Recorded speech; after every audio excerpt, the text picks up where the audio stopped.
Hello, good afternoon, everyone. My name is Hafsa Sassia. I'm the Deputy Treasurer and Women Lawyers Representative of East African Law Society. I am also a practicing lawyer and a partner at Alois & Associates, a law firm based in Dar es Salaam.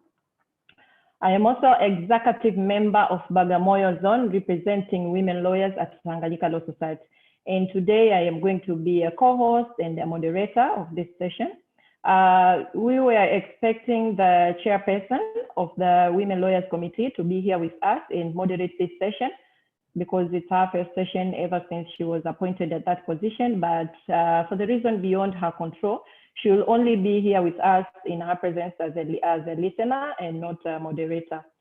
So therefore, on behalf of ELS, I bid all of you a warm welcome to Women in Law webinar series. This is our third in law webinar series, and it marks a very successful collaboration and unwavering support for women in ELS. It gives me a great pleasure to welcome all of you, and I am pleased to see your presence at this program. I extend a special welcome to our distinguished keynote speaker, who, despite her busy schedule, did not hesitate to accept our invitation, spare time to provide us much needed coaching on social capital to women lawyers professionals. We must be reminded that Women Lawyers Forum is to give the attendees the opportunity to learn directly from successful women leaders. And also it is a great opportunity for networking, source of knowledge, business growth, gaining inspirations, and acquiring helpful information. After saying that, our keynote speaker today is here to coach women lawyers the importance of social capital in the legal profession and to demonstrate how one builds and leverage on existing personal and professional relationships in the pursuit of their career. I am truly honored to present to you a prolific leader and a woman of many firsts.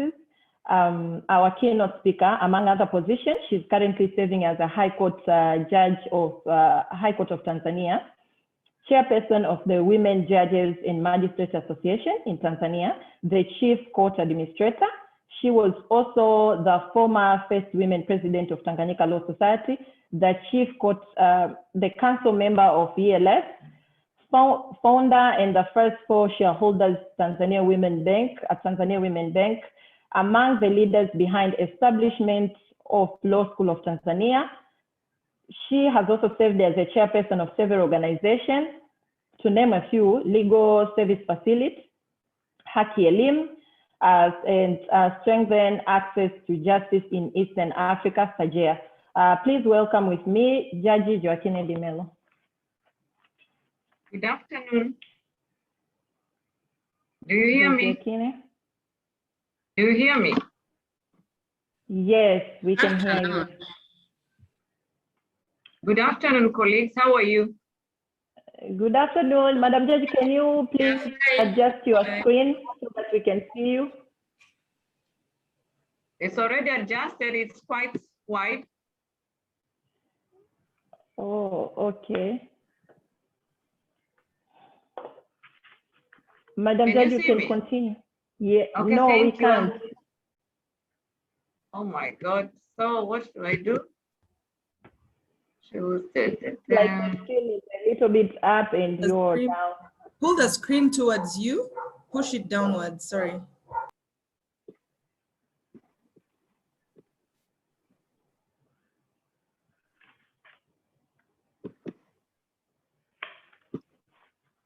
Am I there already? No, we can see.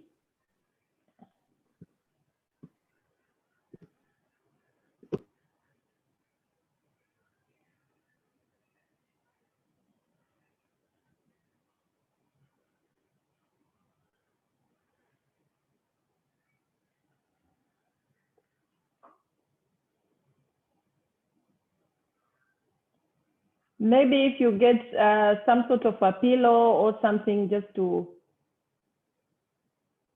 yes, now we can see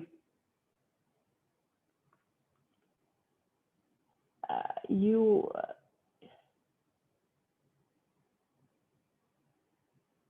Madam Judge, you are muted.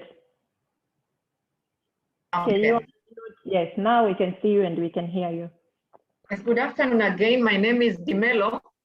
I need not say much because already Afsa has introduced me, and I know that we are all limited in terms of time. In fact, I'm just coming out of a session. I had a very long probate matter, complicated one, but thanks God that I've been able to join you. Yeah, when I was called by Hafsa so that I can be the keynote speaker, I was almost hesitating, and only for the reason that my cup is full. But again, when I read the theme, I said, oh, this is the opportunity. And that's the reason that I accepted. My preparation has been quite stressful because of a lot of work that is before me. But I think it will serve the purpose for us to discuss and share. We are all learning at this stage. Yeah, I'm humbly honored to be part of this webinar, quite relevant and important for the times that women are striving to be at the decision table. And as always observed, and notwithstanding the biological difference with regard to our sex, the roles and strengths in leading and making decisions does not depend on that at all. And all things equal, women perform better than their male counterparts, considering the multitask demands that goes with their gender. With this, let me borrow what the current Tanzanian President Samia Suluhu Hassan lamented in one of her early speeches after becoming a president, and I quote in Swahili, "Mnayemwona hapa ni raisi mwenye maumbile ya kike." For those Tanzanians, I think we were so much impressed and overjoyed by this statement because of the stereotypes that embeds women.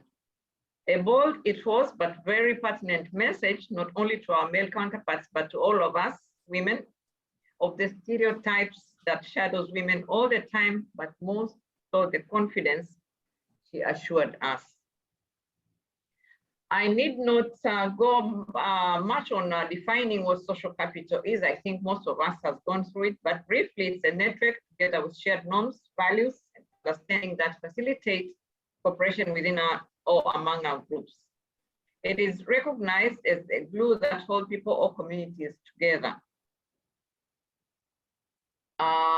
It's a network of social relations amongst individuals and between individuals, communities, and organizations. It has its origin as a result of everyday reciprocal interactions based on shared norms and values. But like any other form of capital, it can accumulate over time, as social capital is an unintentional dividend that individuals accrue as a result of their social interactions. The social capital dividends accumulate slowly, but steadily and incrementally over time as residual to the primary purpose of such interaction. These interactions could be on deliberations that have been related to goods, services, and information. We have various social capital, and to mention a few are the bonds, which links to people based on sense of common identity, such as family, close friends, and people whom we share our culture or ethnicity or even values. Second is bridges, that links that stretch beyond a shared sense of identity. For example, some distance relatives, friends, and colleagues or other associates. Thirdly, linkages, which link people or groups further up or lower down the social ladder. Includes networks and organizations that provides connections across power dynamics, giving access to more resources of individuals or institutions in position of power. We are all certain that networks are very important to a person's career as they provide unique sources of information and opportunities, providing social support drawn from families, friends, and even our workmates. In our legal profession, believing that we are all lawyers, one is supposed to have a good social network ranging from organizations, friends, family, community members, and colleagues, or professional activities outside one's work plan. It also attracts or goes with good rapport as well as professionalism. How to develop a professional legal career. From above, it is evident that social capital forms an integral component, as tool for developing one's professional career. One who enriches herself with social capital is assured of enhancing her professional career by regularizing her day-to-day activities through deliberate need for goods, services, and information. The premise behind the notion of social capital is rather simple and straightforward, that of investment in social relations with expected returns. How does one build social capital, and especially being a woman lawyer? I am attracted by one of the famous authors in the name of Bonnie Marcus, where in one of his writings he asserted, and I quote, "Your network is your network. It is your net worth. It is a strong network, which is like money which lies in the bank, but which can help you build visibility, connect you to influencers, and open up doors for new opportunities. It also builds a network is one of the most powerful things that one can do to support her legal career advancement." I should not say much, but I'm personally a witness to this as I reflect of my success stories during my entire career path, from when I started up to where I am as a judge today. How flexible, how accommodative, and how proactive one is to share and exchange experience.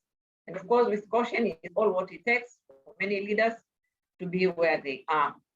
You make friends and connections, not for benefits, but hidden resources that each person can draw upon in making progress in our career paths. It is an open secret that traditionally the legal profession has been dominated by males for since time immemorial. Whether deliberate or otherwise, with the imbalances, women have been excluded from the informal interactions, rendering most of us disadvantaged. The picture that is portrayed is that women have been able to build their social capital following a strenuous individual independent struggle, or from social capital that they build up, but with a lot of reservations. If you happen to find out for many, and with an exception to many, the breaking of the glass ceiling to the top has not been easy at all. Now, how can women build their social capital for their career success? There is no one clear line, just as it is for judgment writing. Rather, a formula that can be applicable to all when this is discussed. However, below are a few of the basics one can learn and borrow. First, a proactive networking.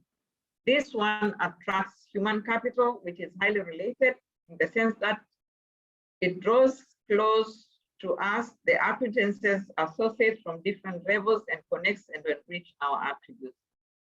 These are the ones one can source information about suitable legal associates, interns, legal problems, case laws, legal briefs, clients, and other emerging issues. These are the people within and outside our profession, willing and able to interact with us in various professional as well as social spheres. But then, how does it happen? We need to strategically position ourselves. Unless and until one identifies herself, it will be impossible to know your strengths and weaknesses, all in view of exposing yourself to know who you need to build up social capital. It is more than socializing.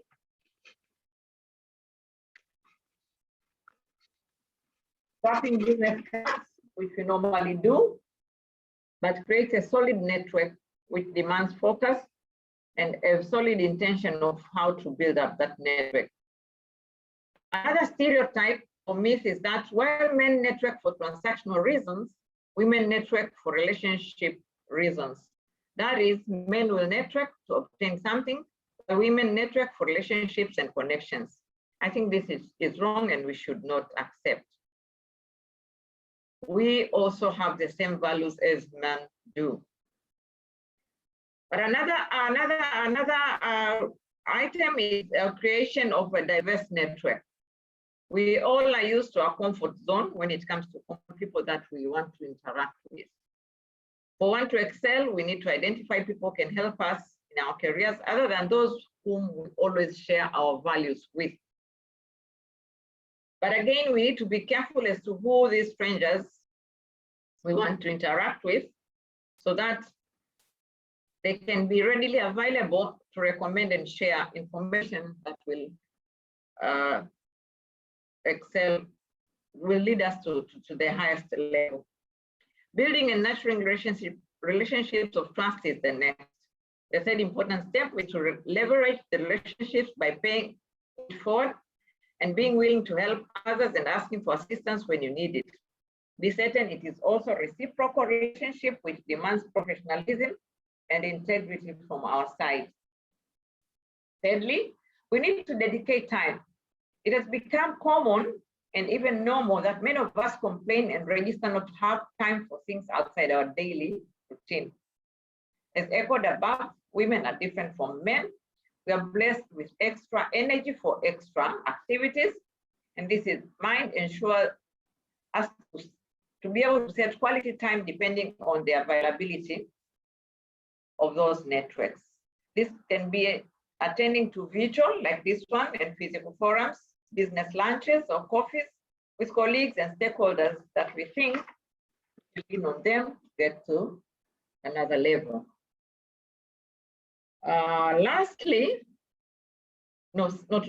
Fourthly, is to maintain communication with our former colleagues and alumni. Much of these are from the same vein, but scattered with different careers. The more you interact, the more information flows and shared on new and current emerging issues. Our former colleagues, bosses, already know the value you offer and can recommend you for further new opportunities. I cannot but admit that these are the platforms that I personally acknowledge to be what I am from my peers, appreciating my strengths and deeds. I'm linked to many from even my elementary level upwards to faith-based groups. Women lawyers can build up their social capital by becoming members like this one, East African Law Society, Taula, Palu, the IBA, and many, many others, which we share the values with. They also give us opportunity to take part in different interactive activities as we do now, but also meet different members who can assist our career to grow. We also have to focus on our social media networks. These are the current technological advancement, which if not carefully, will drag us out of focus. We have the LinkedIn, we have the Instagram, we have the Twitter, the Facebook, and many, many others, and which has turned technology into, turned the world into a small village with information that flows right within our fingertips. But to avoid daunting networks, it's wiser to look carefully at their profiles so as to be able to determine which type of persons do we want to network with. The point is that the number of contacts in your online network is not nearly as important as the quality. So we need to be careful on that. Now for lawyers, and especially with women lawyers, when do we build that social capital?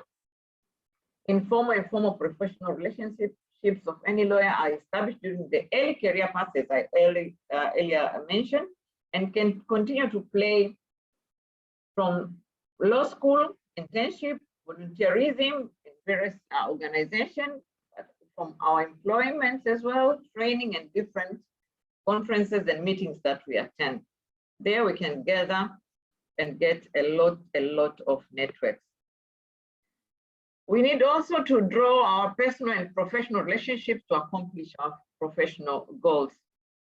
Conclusively, to wind up, any personal and professional relationship an individual develops is what is known as social capital. That one has no dispute, but effective utilization of this relationship is using such to one's advantage as social capital towards engaging and obtaining clients, employers, partners, contracts, and also referees who can foster our career further. To develop such relationship, trust is very pivotal as it facilitates decision-making, sharing the physical as well as human capital, but also facilitates coordination and promotes certainty and assurance in all activities.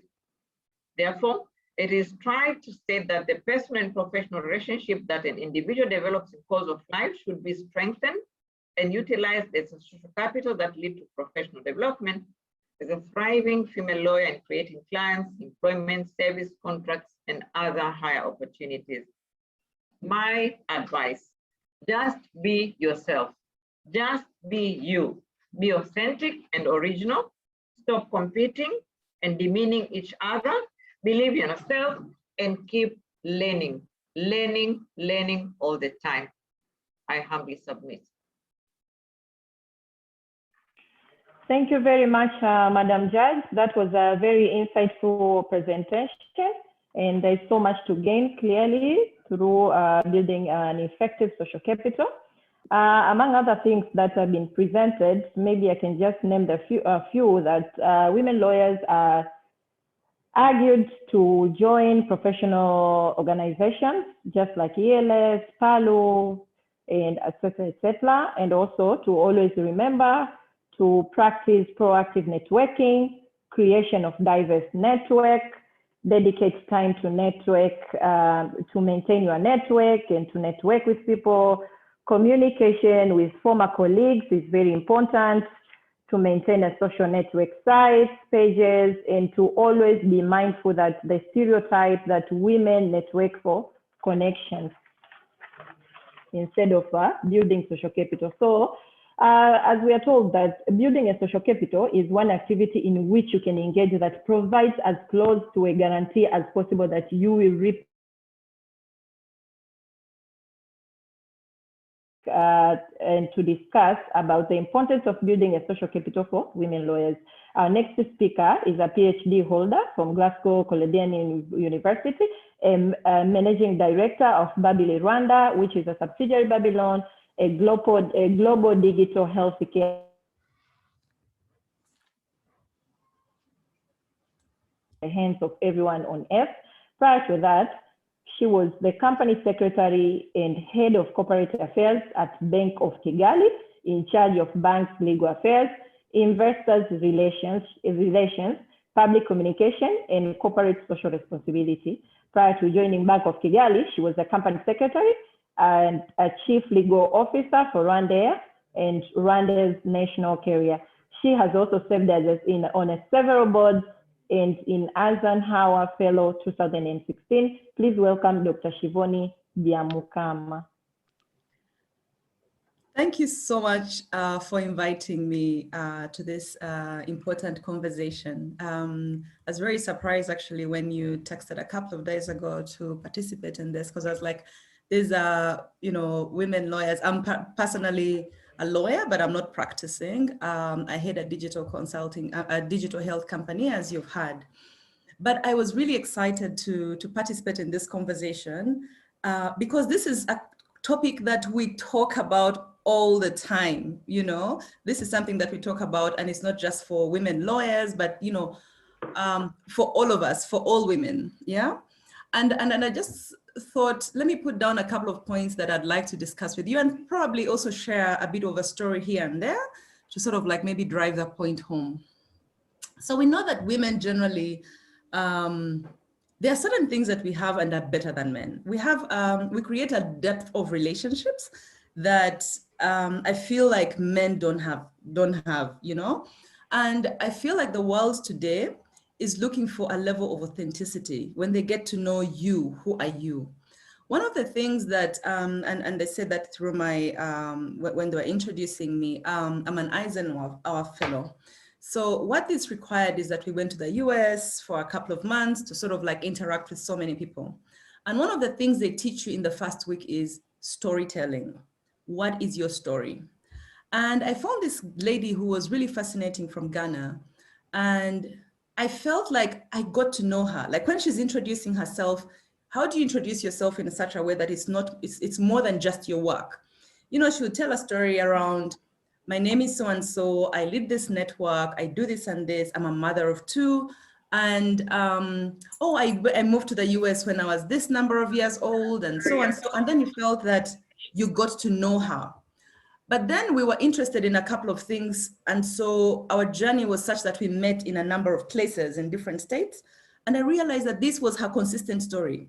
So she lets you in, but I'm not saying say everything about you.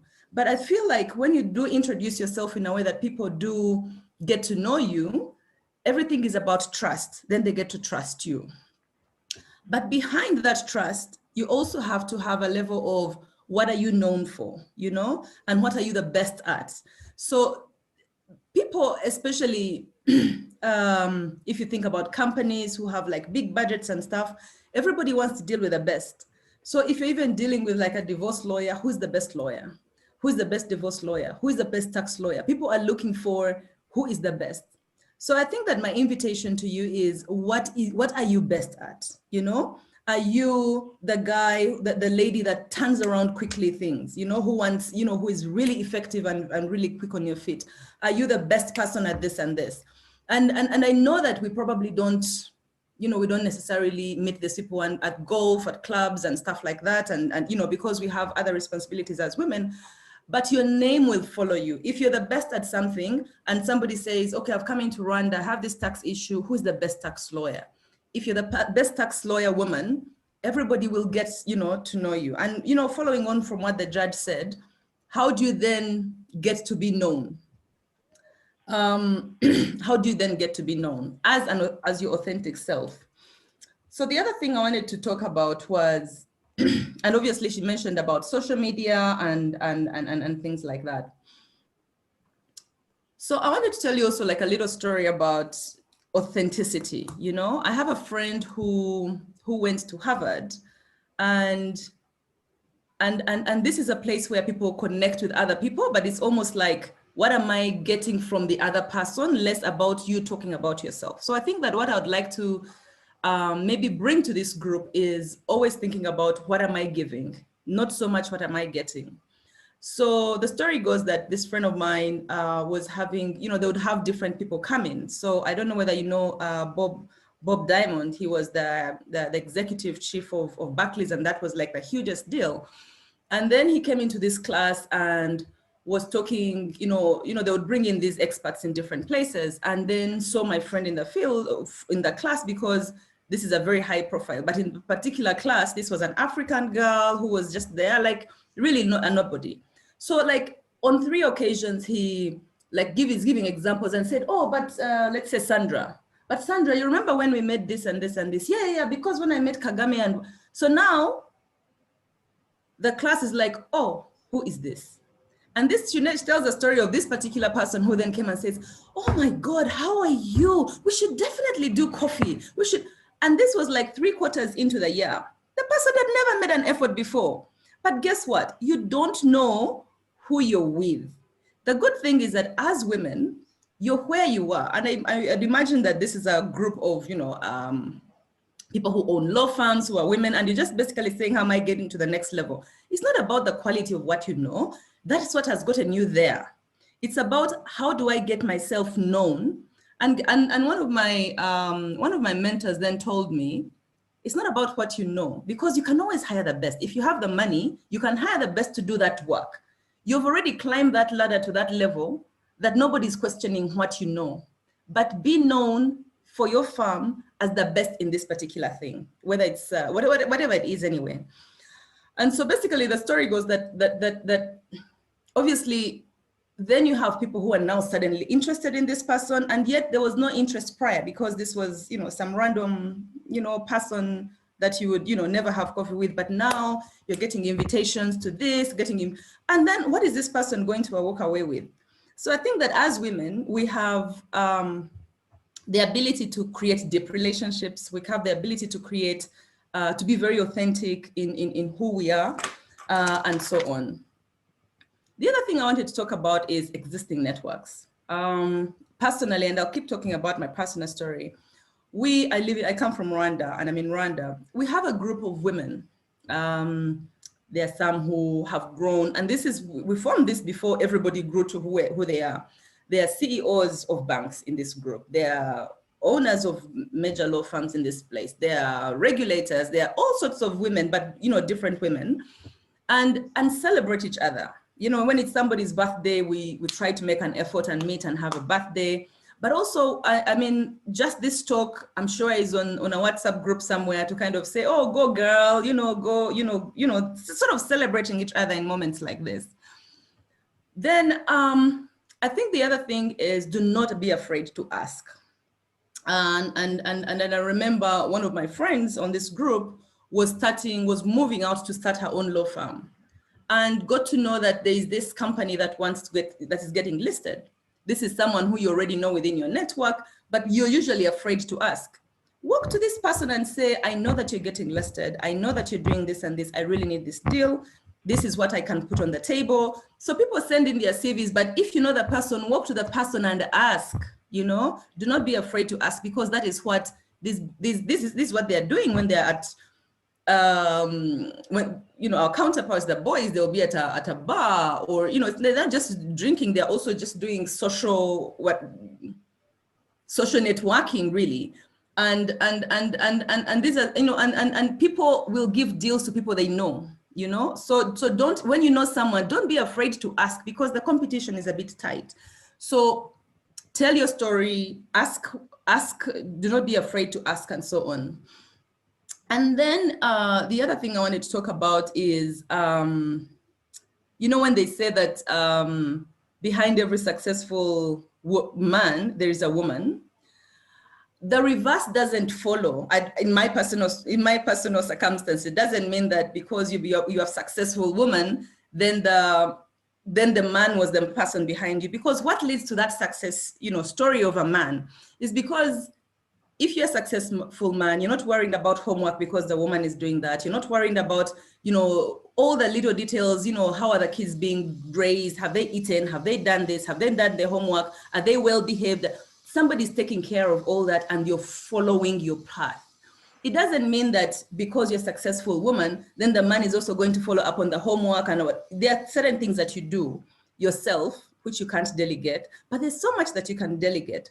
So I think that I was talking to somebody, it's almost like saying, find your wife, So it's yes, you're a woman, you're doing this, but find your wife, find someone you can delegate things you don't have to be involved in, so that you also focus on what you have to do. You can find time to interact with other people, to get your work done, to get your career path. So find that person who can sort of support you. And it doesn't have to be a person, it can be a couple of different people. For example, I don't have to do certain things because you have a driver who you can send to do this and this. You have then this other person who can do this and this, whatever. So create a network around you that put together can be your wife. Do you know what I mean? So that they get, some of that stuff done. So that for me, the things that I don't delegate are my children. That's the only thing I focus on. If I come home, I'm not going to cook, I'm not going to run, I'm really, please, my husband will understand. What I'm going to focus on is just make sure that the children are well disciplined, the homework is done. So basically spending time with the children, that's what I will not delegate.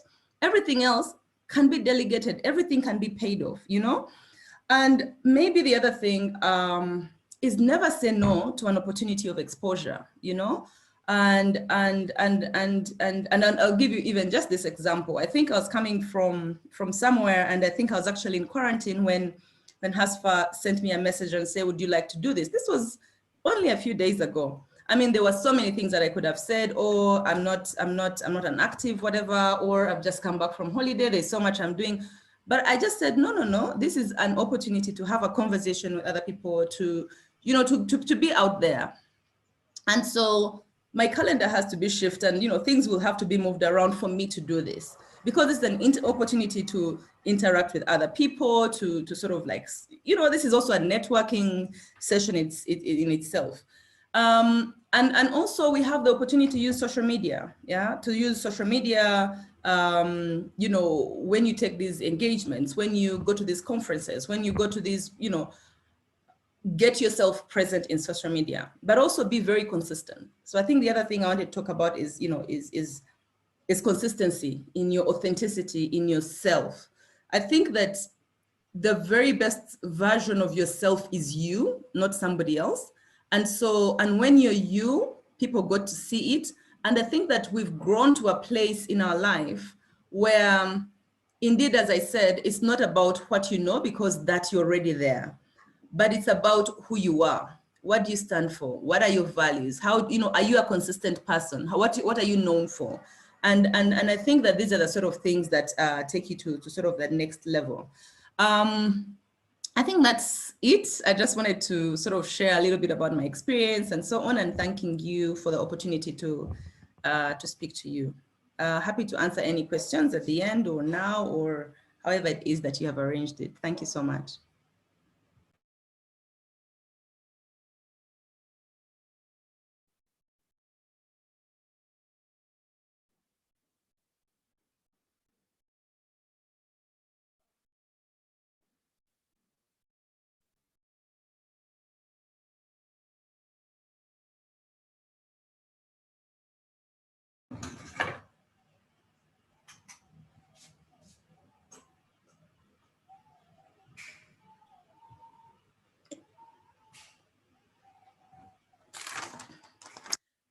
So maybe as we wait for, I don't know whether we take the moment as we wait for somebody to come through to maybe ask a question or something to maybe the previous speaker, I don't know.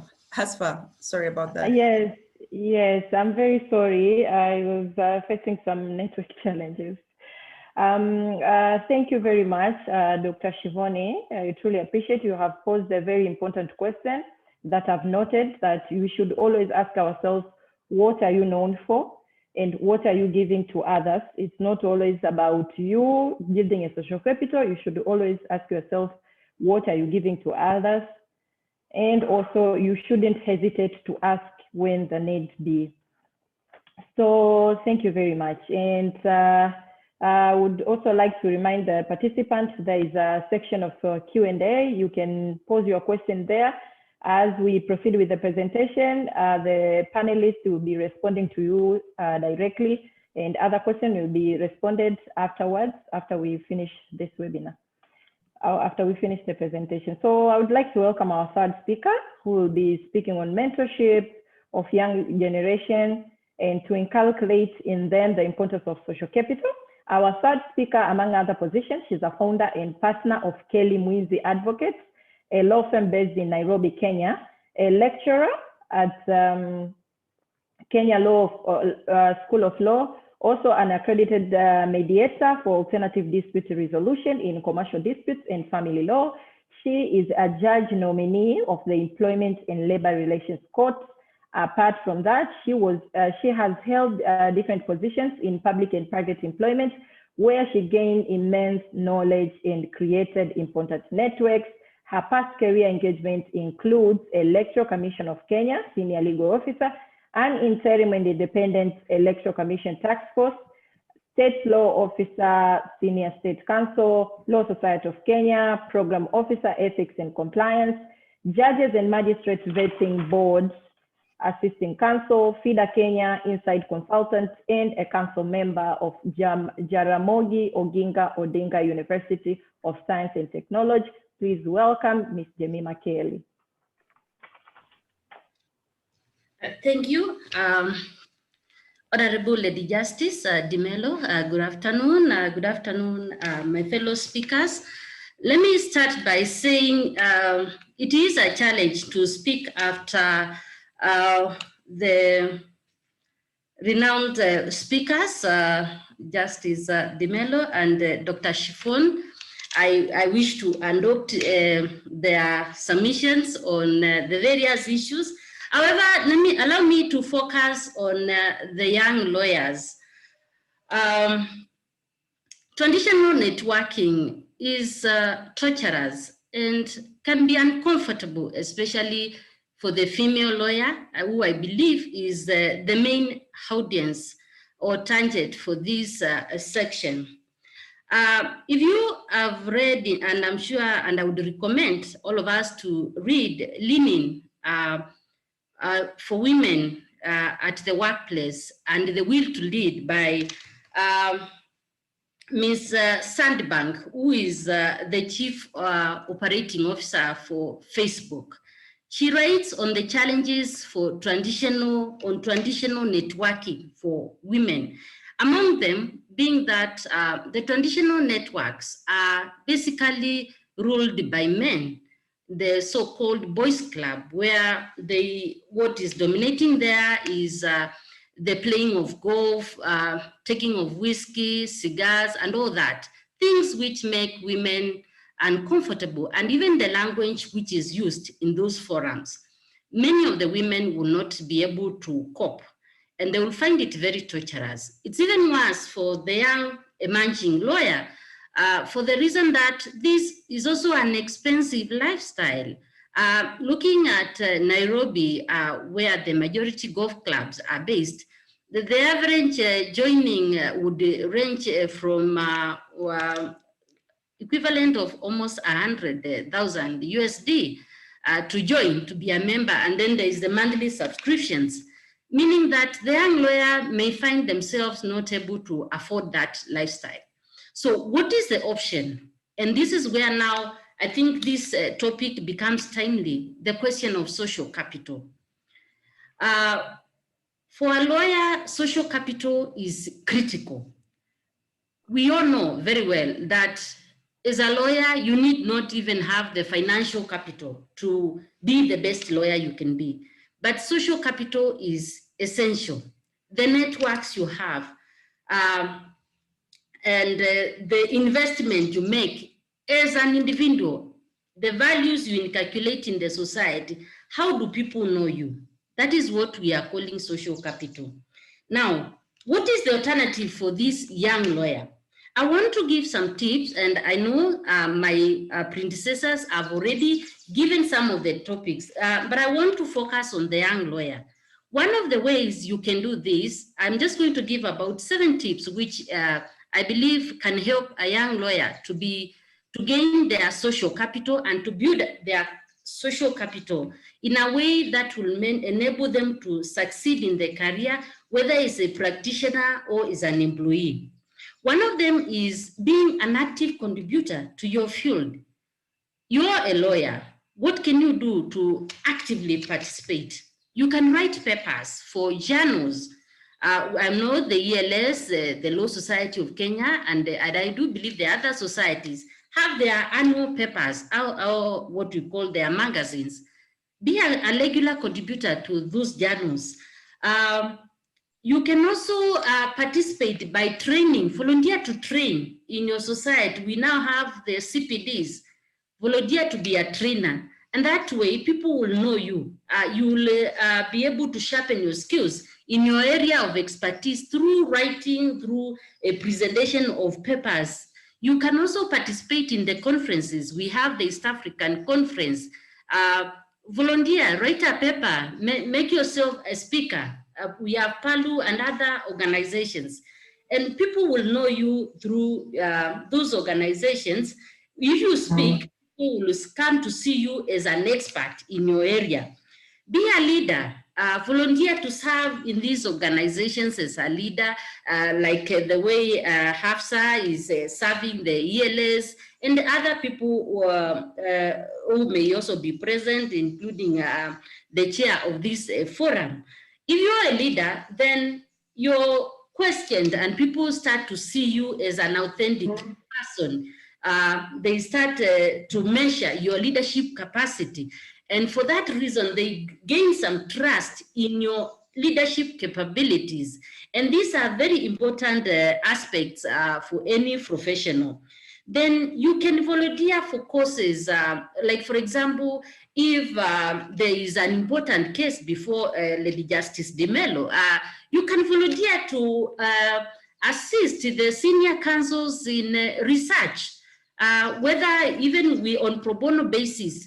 I can assure you, personally, I have volunteered so many times in my path, and I've seen it very useful. Everything is not about money. If you're going to grow your social capital as a young lawyer, you need to get near the table. How do you get near the table? You need to get near the senior counsels. You can only do that by volunteering your time to research for them on pro bono basis, and that will enable you to appear in the Supreme Courts of those countries, the Court of Appeals, and the higher courts, the constitutional courts. And with the time, they will even give you an opportunity, even if to make submissions on just one paragraph. That's enough. That's how people will know you. The next time you'll find yourself being reported in the newspapers, and the next time the clients will appoint you. That is very important, and I hope we are also taking notes on especially on this question of volunteering and making yourself available to the senior councils. Now, for the ladies, we are fortunate to have FIDA Kenya, we have FIDA Uganda, we have TOLA in Tanzania. This is a very important space for the female lawyer.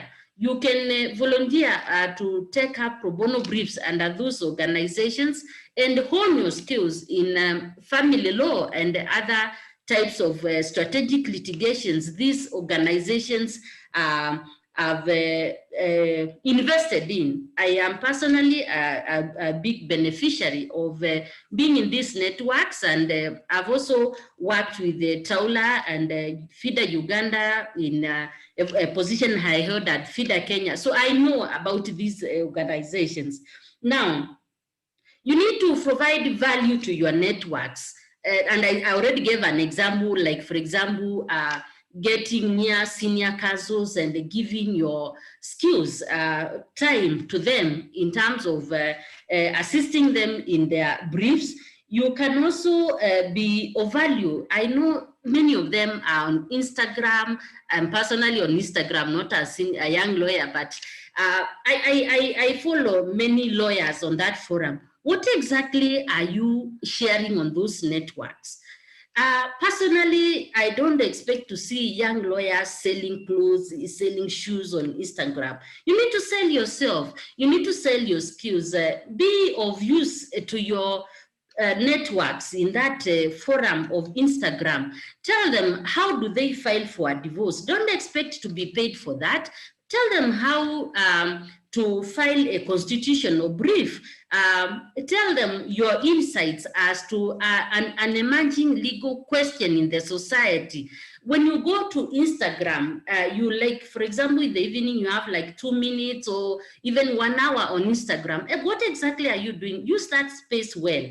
Tell people about yourself as a lawyer. What exactly do you find intriguing, and which can benefit your networks? I have been able to get instructed even from the US by the fact that somebody saw me on a post I did on Facebook, and I did not know them. They instructed me and paid me. From the US, I have never met them, but since the first instructions, I've received like other 2 instructions from the same person in the US who I have never met. So met in person, but I communicate with them online. Now, you need to contribute to dialogues and debates. How do you do this? What is the debate in Uganda now? One of the key things I have been following is the issues of the presidential election, which has just ended. How did you contribute as a lawyer to that debate? In Kenya, we have the BBI case. How are you contributing? Are you wasting time and saying, oh, those judges were bad? Or are you joining the politicians and taking sides? Have you considered and taken time to analyze on media what exactly did the judges say? What was the ratio decided in this case? Are you useful to your networks in explaining to them as laymen what exactly are the courts saying? Then on my 50th point, you need to support others' endeavors in your networks. Support your networks, support their causes. If they are in pro bono work, support them. If they won a big case, highlight it and let them know you highlighted it. Like, for example, on Twitter, we say you tag them. Let them know you support their causes, such that they can rely on you as a person who actually is interested in their work. Next time, they will also support your cause. Then you need to connect others to your networks. Do not be selfish and say, I'm the only one who knows so and so. Connect them also to your networks. And I know this issue has been emphasized by Dr. Chiffon, the question of authenticity. Can people trust you? Are you honest? I'll just tell you a simple story before I disappear. On election petitions, I was approached by a member of parliament who had been elected and the election questioned, and I asked them, why can't you go for the senior lawyers? I was a little bit hesitant in representing them because they are a relative of my spouse. Then I asked them, why are you coming to me? What if you lose the election? They told me they don't care. The only thing which brought them to me is my authenticity. They trust me. They know I am honest and I cannot be compromised by the other parties. That is what I leave with you. Can your networks trust you? Are you authentic? Are you loyal? Thank you very much, Afsa.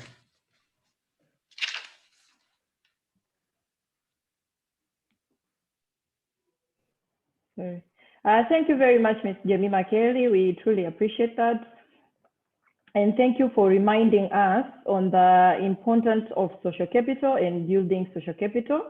And you have said, to quote, social capital is essential to young lawyers in particular, and young lawyers should remember to volunteer to speak, to volunteer to train, volunteer to be a leader, and people will start to know you as a leader you are. And everything is not about money. If you need to get near the table, you need to volunteer and to show your leadership skills, get involved to important dialogues, support others in your endeavors, and connect others to your network, and remember to be authentic. Oh, thank you very much for that. Introducing the fourth speaker. Our speaker holds a Bachelor of Law degree from Bujumbura Light University, currently serves as the president of International Network of Women Lawyers in Burundi. And she is passionate advocate in the promotion of women leadership and collective defense of women's rights. And she's here today to speak on social capital within the private sector and the importance of networking. I am honored to welcome Ms. Janine Mani Mpaye.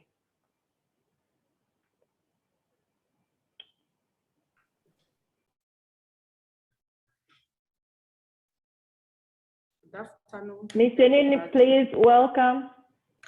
My name is, hello. Hello. Yes, we can hear you.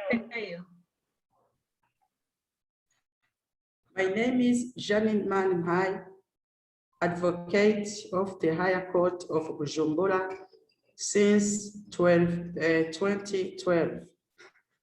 I'm now heading the Burundi Women Lawyer. I'm now heading the Burundi Women Lawyers Network. Lawyers are now recognizing the impact of social capital, ergo making conscious decisions to invest in it. Before moving on the process of building social capital, let me explain what it means. Social capital is the art of doing good and creating a sustainable impact of the way of practicing in the legal field. Social capital is something that goes beyond making profits and focuses on creating a grassroots level impact. In simple words, giving back to society and creating value in doing so is generating social capital. Social capital enables us to create value, get things done, achieve our goals, fulfills our missions in life, and in turn make impactful contributions to the world. Now, how to build social capital within private sector. The private sector is an essential partner in the women's career, empowerment, and especially for women lawyers. Being a member will enable to build long-lasting relationships that are meaningful and based on trust. It can be built on transactional operations and disconnects. Social capital focuses on the developing relationships to create valuable resources. For example, in Burundi, we do have the private sector network and its affiliated sectoral chambers. Among it, we do have a sectoral chamber for women, a FAB, which count women's business owners and others members.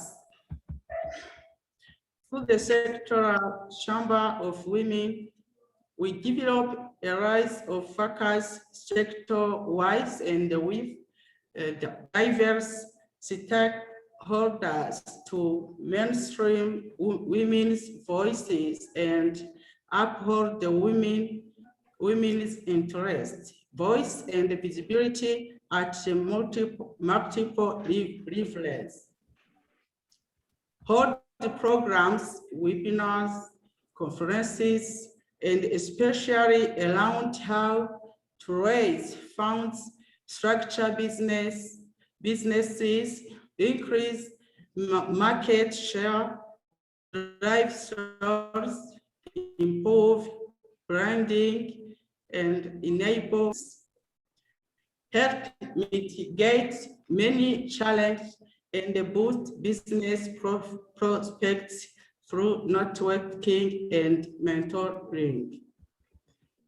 Boosting business-to-business interaction and economic activity, strengthen women's voice and leadership and across institutions, and other measures and empower the competitiveness of business women and the professionals toward enhancing our economic inclusion and the business growth of law. While taking part in these several activities as a member, this enables me to reach a network of business owners and those potential owners. Thank you for your listening.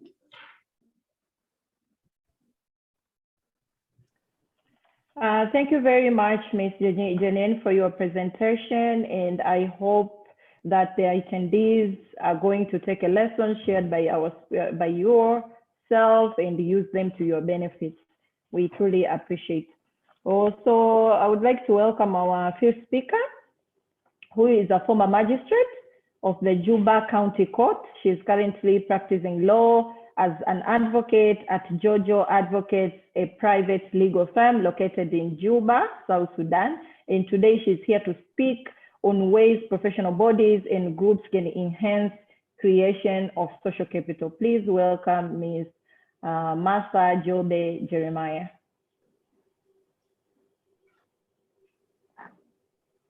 Martha? Yes, please. Good afternoon, and I'm sorry I may not connect with the video because of network, but I hope I've been heard very well. Yes, yeah, we can hear you, Martha. Okay, good. Yeah, I just want to thank you for the opportunity and thank the East African Law Society for availing me with this opportunity, and I'm really honored to be among all these wonderful women lawyers out there.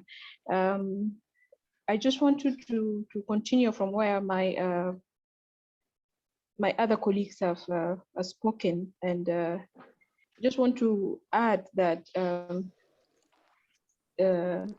social capital is important, and it's important. It's really important in our field, because as it was spoken earlier, it's very essential. We don't need money to start our business, but we need that social capital to do it.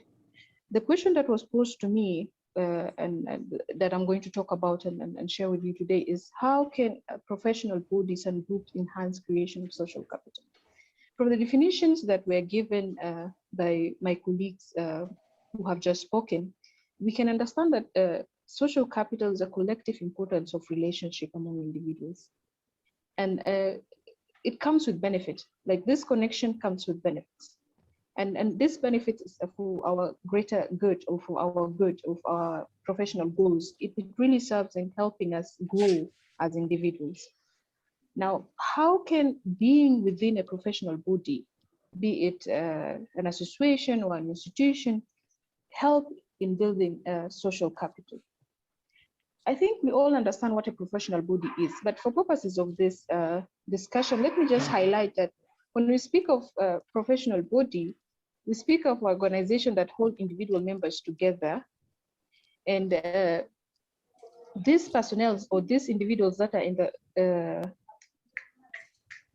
these personnel that are within the organization are actually people with a specific profession. They have interest, or they might be working in the same field.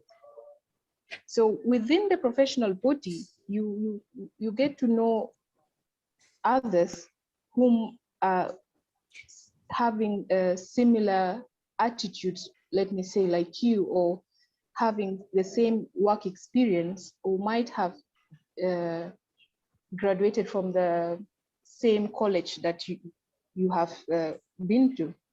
So being in that professional body, it really helps you to connect with others, and this connection will help you on a long run in your career. So being in a being in a professional body helps in developing an advancement of your career.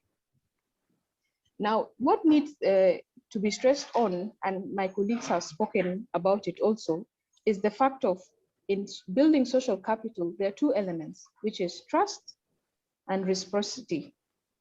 So in any dynamics, for people to work with you, they need to trust you. Even in, I think, in being an advocate, if a client doesn't trust you, he or she wouldn't actually trust you to do their work or recommend you for others to do their work.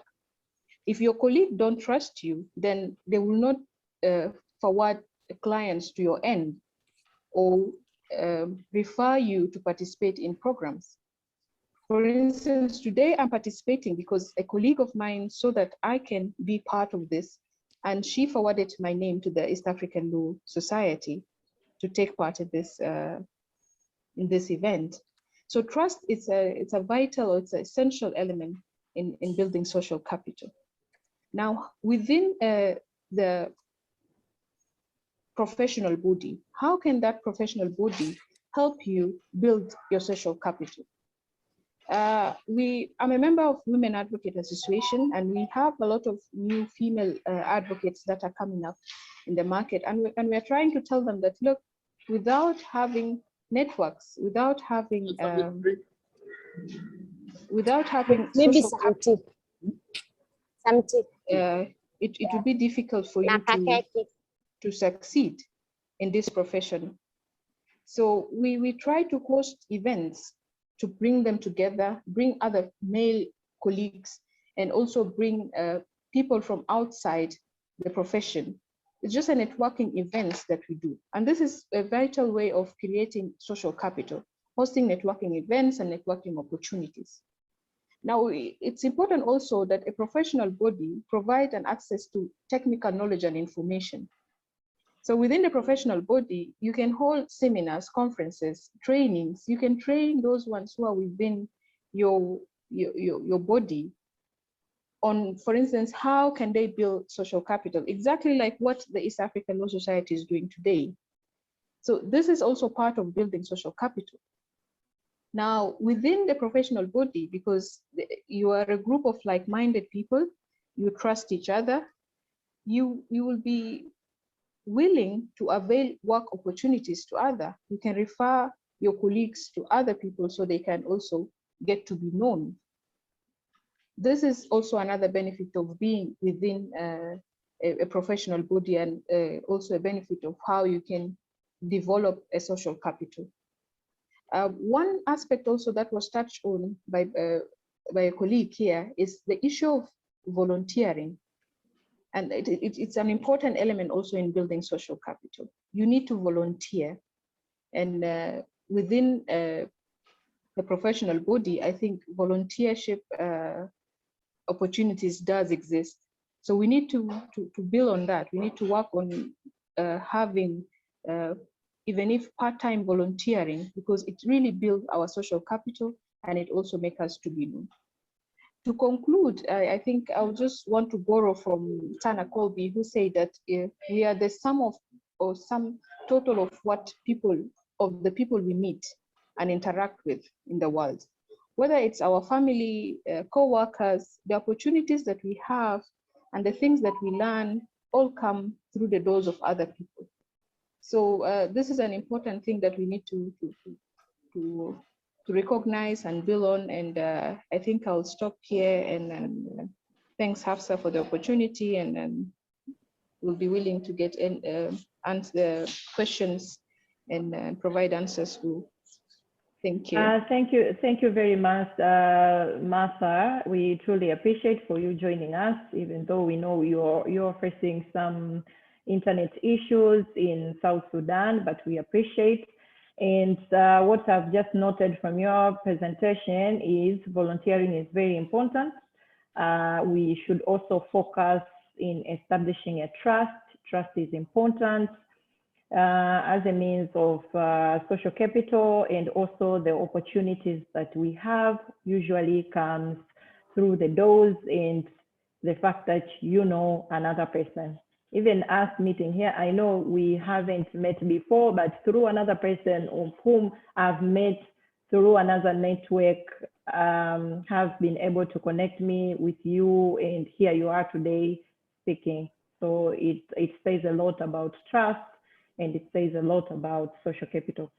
So our final speaker is here today to actually speak generally on social capital, and is Miss Immaculate Omumugisha Blessing, who is a head of police research advocate at Uganda National Chamber of Commerce and a company secretary and tax consultant for FinTech Uganda Limited, Madiege Limited, Norma Farm Limited. Before joining the Chamber of Commerce, she was working at KMSO Advocate in Uganda and has also worked as a council member in charge of quality assurance of tertiary institution at the Council of National Higher Education.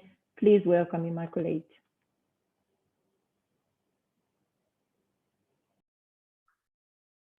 You are muted. Can you please unmute? Yes, thank you. Thank you so much.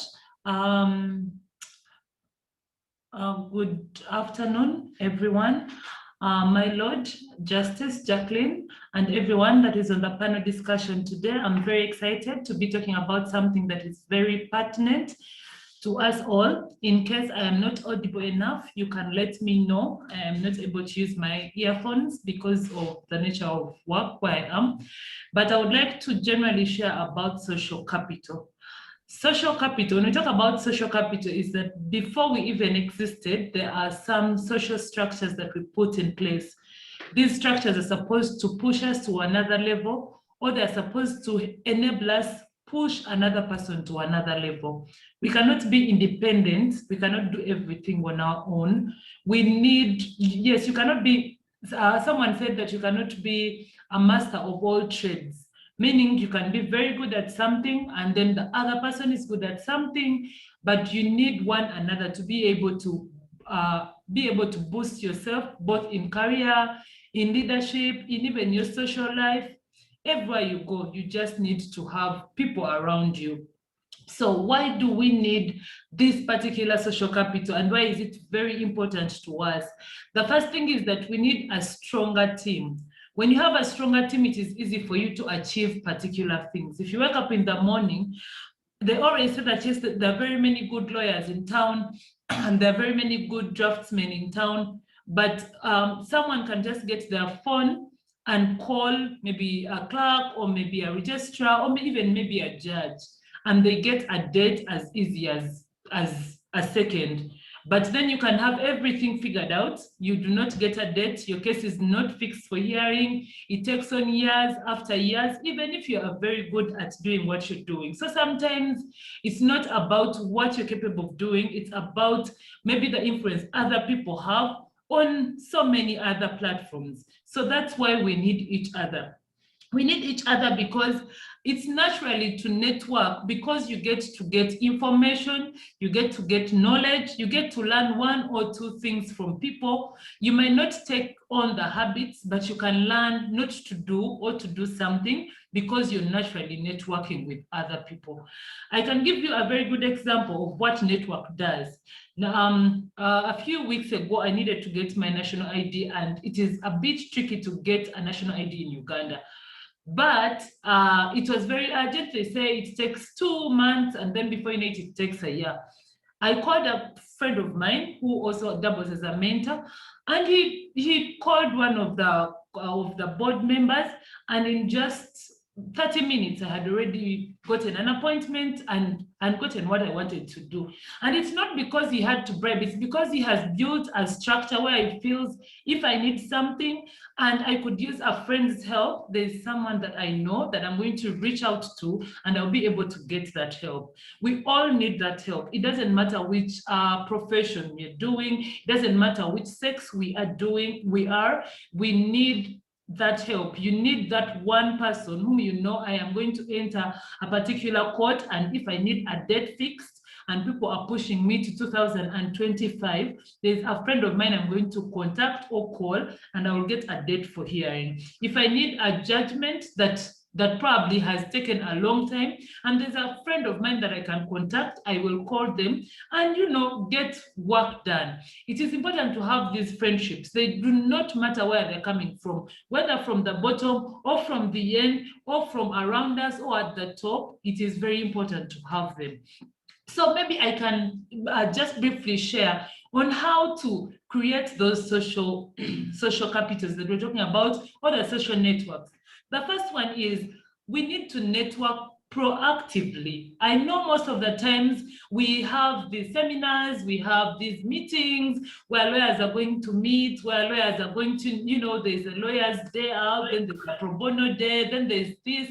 There are very many things that we do. Sometimes we get into our corners and we talk to people we know. We don't open up, you don't get to interact, you don't get to meet new people. You never know what that new person is going to do to you. So it is very important for you, when you go out there, what do? You get to proactively network with people, get to know what people do, get to know what trade they're involved in, get to know some of the cases they're handling, because once or twice, something will come up and you will see a lawyer's headed paper, and you will remember the business card they gave you or the interaction you had, and you will have where to start the conversation from. Then the other thing is that we need to learn to be very strategic when we are networking. It is okay to, you know, say hello to very many people, but you need to be strategic. There are very many opportunities that present themselves, but we end up missing them because you're not strategic about your networking. So if you're looking for someone in courts of law, and then there's an opportunity and the lady justice is on the call, you have an opportunity to get her number, you know, maybe send her an email and tell her there's something I wanted to inquire about, but you just ignore that. There are very many, you know, strategic. How are you benefiting from the network you're trying to create? Is it just to talk, and is it just to sit down and maybe have a cup of coffee and relax the day off? Are you creating that conversation because maybe in the far future you have hopes that you will be interested in what they're doing and you will need counsel? Yeah, you creating that relationship because you think maybe a young person that is being groomed up and they're able, you know, to come on board and help you in one way or the other, or you helping them. Because creating social capital is not one way. You don't create social capital because you want to entirely benefit from them. That is being a parasite. You create a social capital because you scratch each other's back. If tomorrow I wake up and I want to do something, I will call on a friend. If some friend wants to do something, then I will be there to help out. So we need to just be strategic about the networks that we create. Then we need to create a diverse network. I know of lawyers that only know lawyers. you are not diverse in nature. You have not opened up to know that you need to dig deep and know people that are into accounting, people that are into, taxation, people that are into engineering, but your life is not surrounded by legal work only. You need to be able to reach out and get to know, oh yeah, there's a society that is in charge of maybe accountants. Let me reach out and see if there's one or two friends that I can bring on board. If you go out there, which people are actually talking to? Oh, I have my legal, we are land friends. And then before you know it, land friends become land friends. When you need help with the accountants, they will say, no, you guys said you're land friends. So let's try to be diverse. What is your network worth? Every time someone asks that question, if you looked at your network now, network is your circle that you're able to know that in 5 minutes, if I got my phone and I called someone, that person would be able to respond or maybe get a solution for me. So it's one of those things. So what is your network?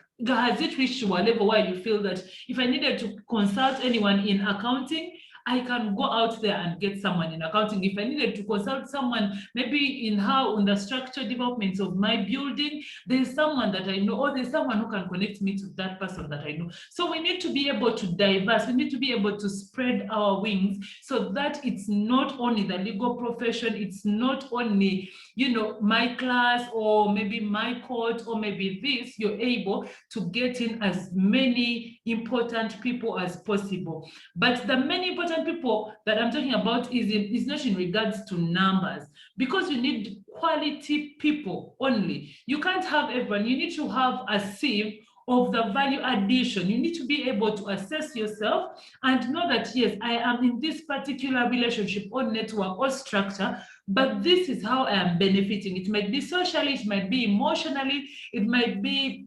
financially, it might be, name it, any other advantages that you think about. So you need to be able to understand that I'm in this, but there's quality assurance. I am not just bringing everyone. I have assessed and I have sieved out people that I feel will not add value to me, or I will not be able to add value to, and this is what I have remained with.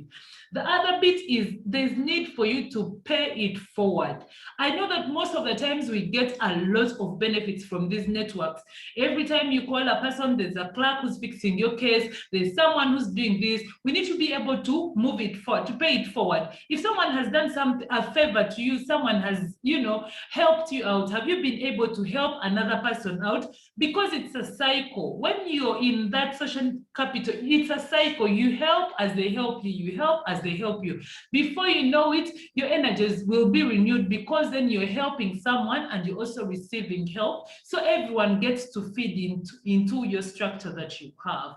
You need to dedicate time for networks. When we dedicate it, I know that ladies are very busy, they get back home, some of them have children, then they have to cook, then they have to finish the work, then they have so many responsibilities. They tell you that women are multitaskers, but at the end of the day, I think they get a bit tired. But then you need to dedicate a little time to yourself and to your network, to create them, to invest in them, because the more you invest in your networks, you're able to move a step ahead in what you're trying to achieve. Then maybe lastly, what I can talk about is keep in touch with maybe the former people that you knew. Do not burn bridges. You leave law school, that you had a class of 96. How many of those people have you been in touch with? How many of those people have you been able, to get in touch with, to keep knowing? Because these are the people that are going to move to different places. These are the people, tomorrow you find the IGP, tomorrow you will find the Solicitor General, tomorrow you'll find all these things. But then those are the classmates you had. You will say, Blessing was my classmate, or Joanne was my classmate, or Mary was my classmate, or Annabelle was my classmate. But at the end of the day, if you burnt the bridges, they will not know. They will not know. You will still have to go through the same long bureaucratic tendencies that we go through. And I do not know about the other countries. I think we have the longest bureaucracy in Uganda today, because everything that is supposed to be done in 1 second ends up being done in 1 month. And it's because people are, if you do not have help, you will end up spending a full month on something that you could have finished. So it is important for us to harness the social capitals that we have, but also improve them on a greater level. Take in people that add value to you and also add value to other people. What you receive, you pay it forward, so that at the end of the day, you are benefiting from your capital, but you're also giving into your capital. It doesn't drain if you're doing that. So that's what I wanted to share. In case of any questions, you can please let me know and I'll be able to answer one or two. Thank you very much, Immaculate. We truly appreciate your presentation. There are some few things that I have noted and I would like to repeat just for the sake of attendees. You have said we need a stronger team. It's not only about building or knowing or networking, but also we need to focus on building a stronger team, and we need this stronger team if we want to do or to develop even further. Easy of getting knowledge and information. If you have a strong social capital, or you have concentrated on building a social capital, you'll be finding that it's very easy to gain knowledge and information. You have also said it is not always about what you know, but who do you know? And what are you contributing to your network? It is important to also contribute to your network. You shouldn't always take. Others should feel like you are also adding something of value to their social capital. And it's also be strategic in building your social capital. For this, you can't network just for the sake of networking. It has to add something on your career, on your life, or improving something. So for now, we are done with the presenters and the presentation. So I'll just go straight in a Q&A session, and I see two questions here. So I'll just read the question because they are not directly directed to any particular presenter, and I will welcome you to respond to that. The first question, this person is anonymous. How can senior female lawyers make initiatives to mentor young lawyers? How can they create an open environment for mentorship?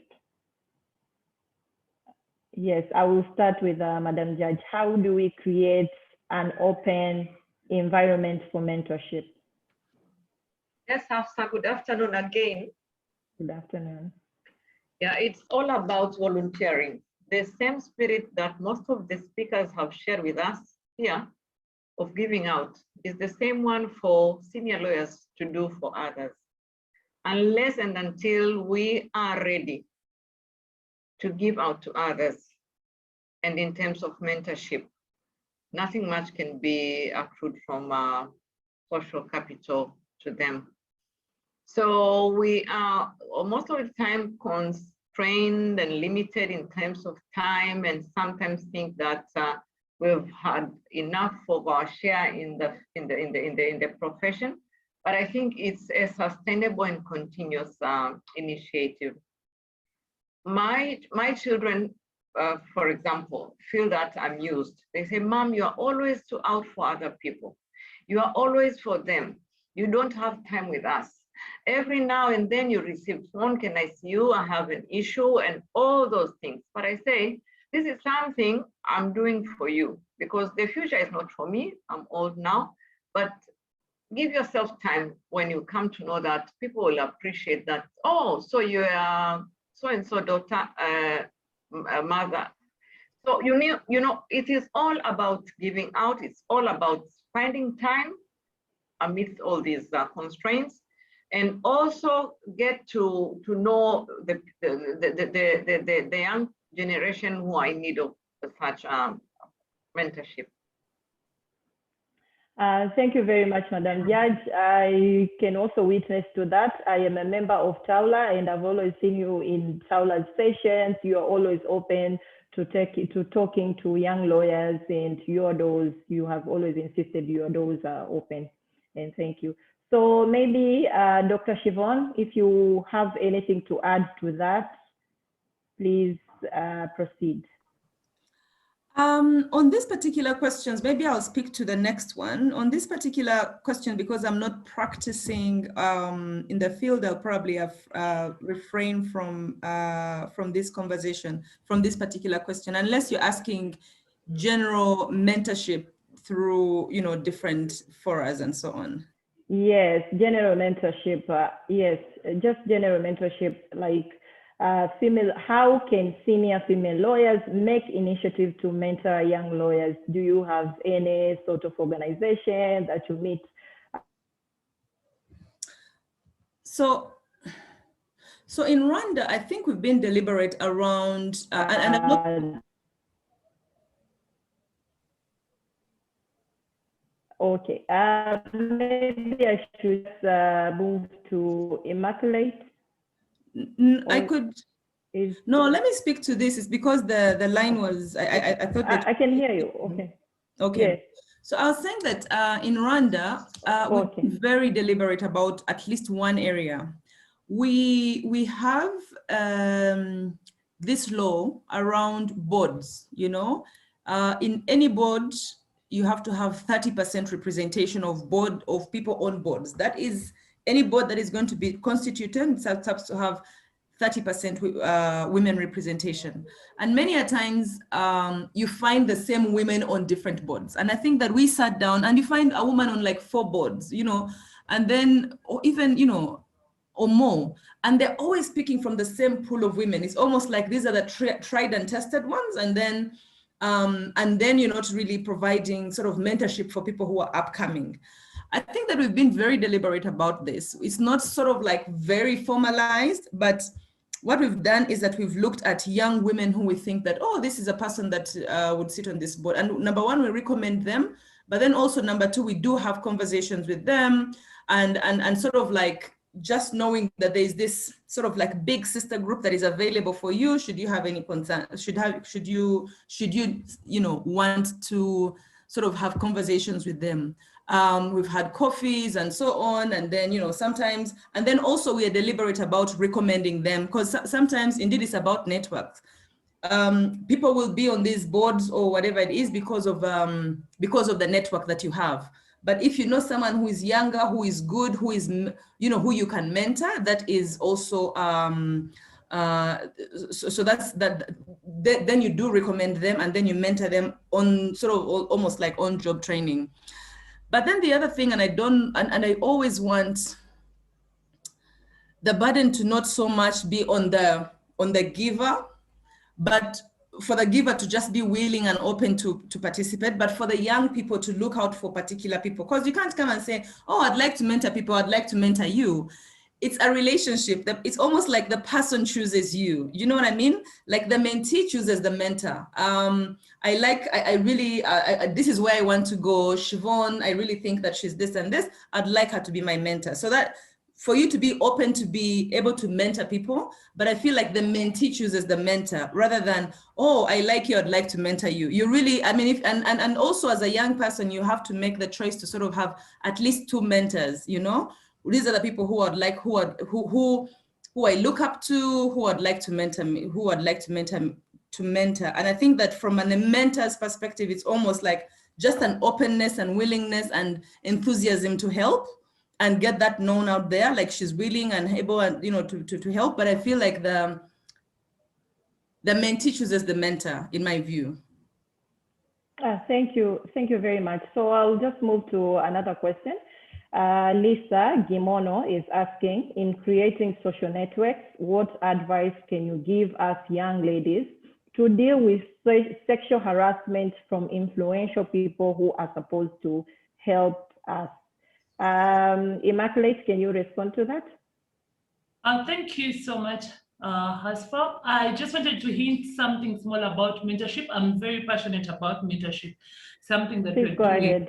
I think that the systems have to really be in place because sometimes like a society has to reach out and call upon mentors and mentees and see which people would be interested in what, so that they're able to be mentored. But I also feel like if you want to be mentored, you need to reach out. Like she has rightly put it, you need to reach out, because I will not know, I will avail myself as a senior lawyer, but I will not know that you're inspired by me. Mentorship is beyond saying that I am very good at what I'm doing, all this. You need to be inspired by a person to be able to take in what they're going to help you with, to be able to set your goals, to be able to achieve them. So the young lawyers need to reach out and, you know, say, oh, I'm inspired by this and this person. Maybe I cannot directly get to them. So is there a colleague that can help me? And that's where our networks come in. If I'm a friend of the Lady Justice and someone is inspired by them, then I will get to talk to them on their behalf. So this is something that we need to do. It is a two-way. Yes, I will show myself that I want to mentor particular people, but then the young people need to reach out and say, you know, this person inspires me, so I feel like I need to connect. How do I start? Where do I start from? And then they can pave ways in which they can get to their mentors. You know, Law Society presents you very many opportunities. There are so many cocktail dinners, there are so many what. So eventually you reach out, to step to them and you tell them, you know what, my name is Blessing, I work here and here, I think I am inspired by this and this. Do you think we can have coffee? And explain the nature of what you want. And that takes me to the next question. You need to be able to determine what you want from this particular person that inspires you, from the network you're looking for. Because if you're not sure, then someone will create other avenues of how you can benefit from this relationship. If I go there and I know that I want to learn this, I am inspired by the way maybe the person dresses, or by the way the person reasons, or by the way the person does his rulings, that is my focus area, and I'm going to make it very clear to him from the start that this is the direction that I'm taking.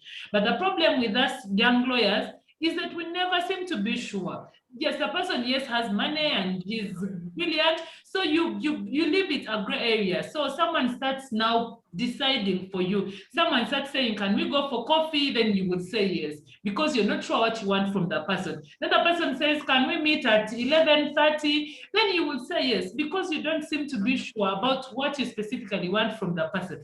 Then before you know it, you will say the person forced me. But if you're giving unclear signals about your need for this particular person, if you're not indicating what you want to benefit from this person, then the person gets different ideas on how they're going to treat you. So we need to just be direct and inform the person on what we want, but also be able, you know, to redirect the conversation. If you see that the conversation is taking a different channel, we are lawyers, I'm sure that we're able to outrightly discern that this is taking a wrong direction and inform the person. And of course, if it is not working, then you cut communication. You know, they do not force you to stay in that network. They do not force you to stay in that relationship. It is okay for you to say, no, this is not working out for me. This is not what I anticipated to do. So I'm going to cut the conversation from here.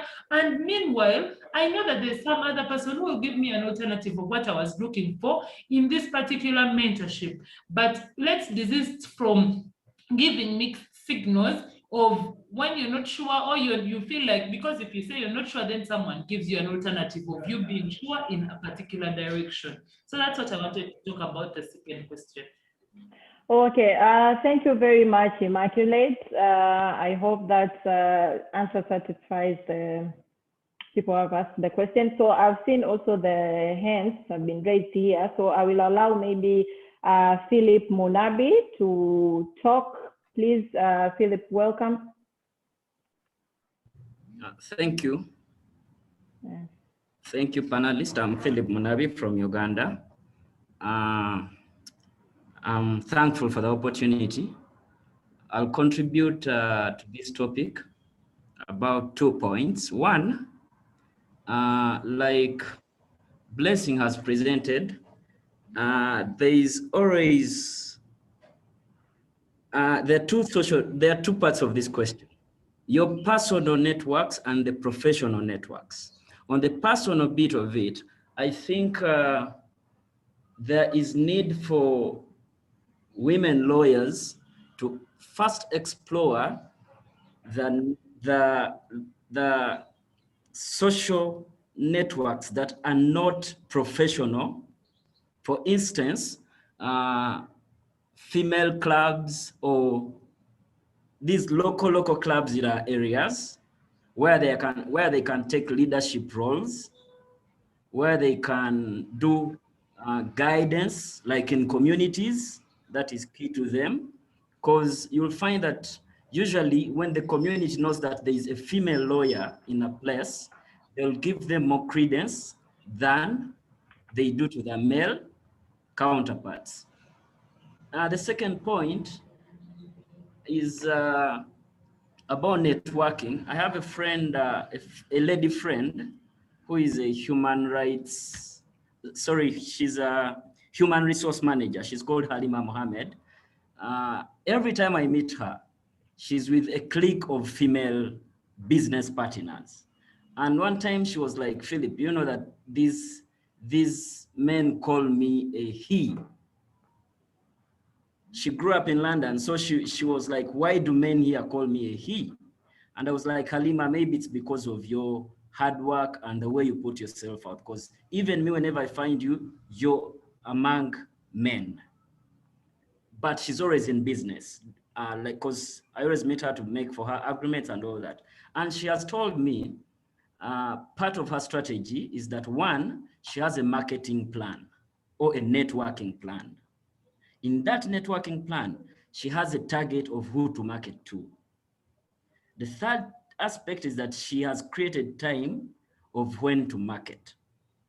But you'll find that many of our female legal counterparts, if it is not court, it is office, it is the professional dinners and professional networking strategies that are around. It is CLE, it is you're with FIDA, you're with such hangouts. But then there are networks outside our legal field where you can do proper marketing or networking for yourself as an advocate and get more and build your professional capacity more than you would even do in the legal fraternity. The question of a fellow has asked about the question of being sexually harassed, more so by male counterparts in the legal profession. Because these people are always with you and you do not choose when to make it professional and when to turn into their demands or needs, you find yourself in a situation where you are now being harassed. Yet it would be a different case if you're networking with people who approach you for strictly professional business. If you have an accountant meeting you for a contract or a legal document or legal advice, you'll find that it will be strictly that. Thank you very much. Philip, thank you very much for your contribution. We truly appreciate to see you here, even though this forum is focused on women, but we welcome men for so many reasons, just to hear what other gender is saying, listen, learn, provide inputs, and to say that it's not about our differences that puts us apart, but the inability to understand that difference and to embrace that difference. So we truly appreciate Philip for you joining us.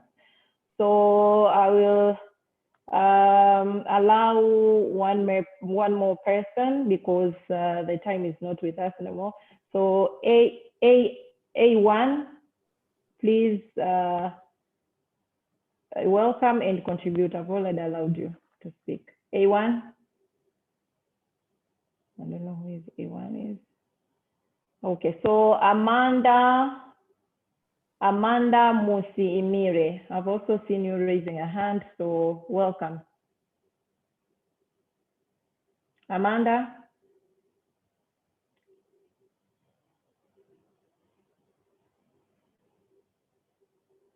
Okay.